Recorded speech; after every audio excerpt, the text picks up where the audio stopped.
На овие насади започна приказната за виното во Македонија. Приказна која во себе крие многу личности, многу настани, многу случки, многу бои, мириси, вкусови, многу рецепти кои се пренесуваат од генерација на генерација. Виното е секаде, виното е во традицијата, во фолклорот, во историјата, во сегашноста на луѓето кои живеат во овие простори. Одлучивме оваа приказна да ја раскажеме тук, во Вардарието, од долината на реката Вардар, каде што ја започнува целата приказна со виното во земјава.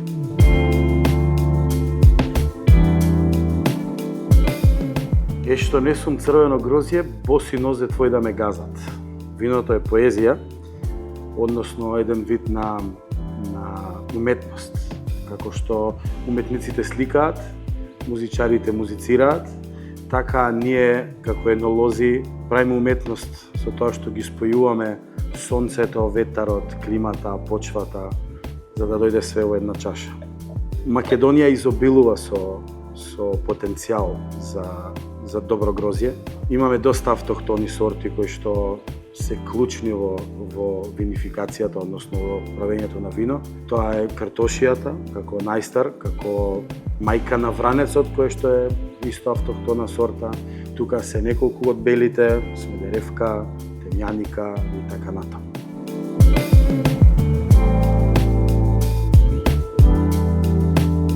Вранец, картошија, смедеревка, темјаника и оние други кои што, да речеме, се донесени години уназад, тие се жилавка, плавец.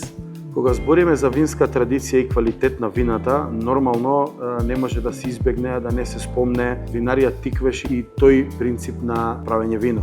140 години традиција, тука се врзува не само технологијата, се врзува малце и она од порано. Имаме стари лози, 40-50 години. Самото тоа придонесува да едно вино биде доста квалитетно.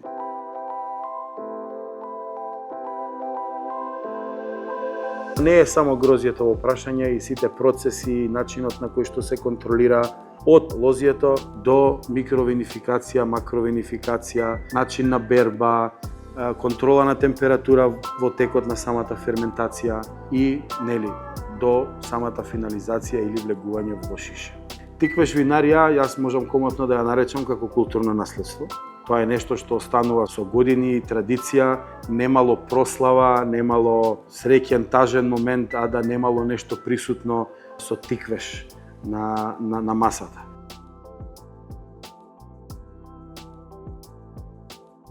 Виното е интелектуалниот дел на храната. Јас секогаш тоа го зборувам, односно еногастрономијата е нешто што може да направи да доживеете многу поразлични искуства. Вината овде во Македонија се сите гастрономски вина. И нешто што би препорачал, носете си македонско вино, сегде кај да одите, нема да сгрешите, нема никога да разочарате.